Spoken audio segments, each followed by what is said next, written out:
week when you come back to Nairobi. If you want to take a rest from Mombasa for a week, it's still okay.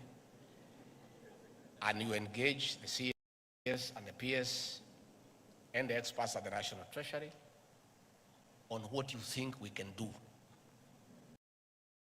in managing public debt. And after you finish with the Treasury, we'll ask you to come and make a presentation before President William Ruto on what you think we can do.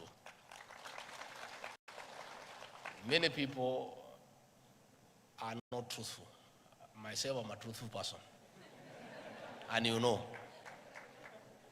many people want to skirt around the issues that making us have a challenge as a country.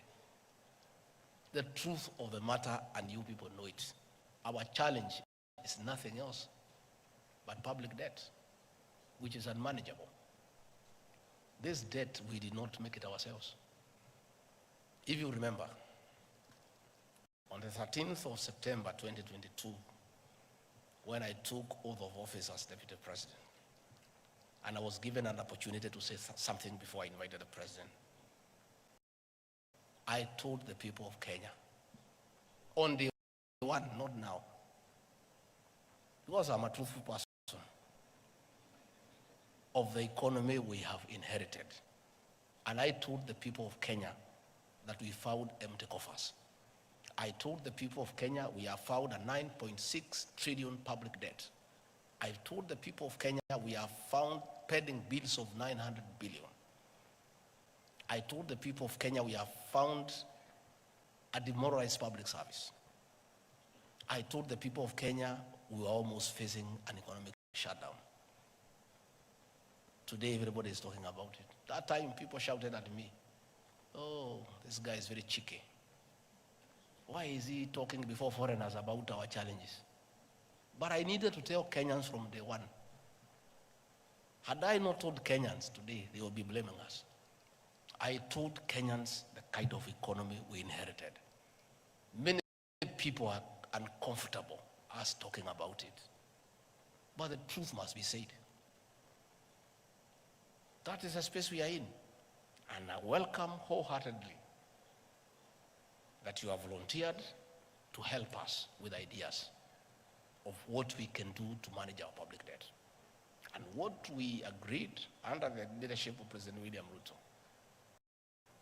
is that we found ourselves in a hole. And what you do if you're an intelligent person, when you find yourself in a hole, you first stop digging and figure out how to get out. And that is exactly what we have done.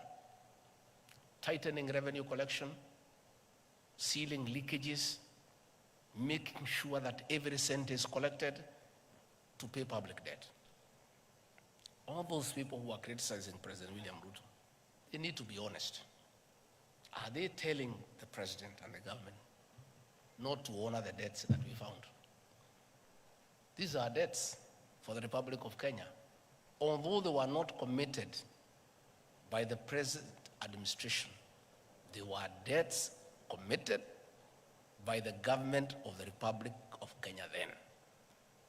You as accountants, as business people, you know, in simple bookkeeping, there are assets and liabilities. We inherited the assets. State House, my office, vehicles. Fair enough. What about the liabilities? We inherited them too. Huge public debt, 9.6 trillion, 900 billion pending bills. Eurobond, 2 billion. Accruing interest between 12 to almost 16%. Those debts must be paid, and they'll be paid by the people of Kenya, not by William Ruto or Gachagua. It is the people of Kenya. Us being part of Kenya will pay through paying taxes. These people shouting left, right, and center telling us to default so that we can be blacklisted as a banana republic. Are they telling us not to pay the Eurobond? Are they telling us not to pay what we owe the local banks? We want them to come and tell us. Don't just shout. Offer a solution. These debts are on record. We did not borrow as we were in the forest. William Ruto alikuwa ametengwa nje. He was not attending cabinet. He was not attending the National Security Council. He was not part of committing the country to those debts.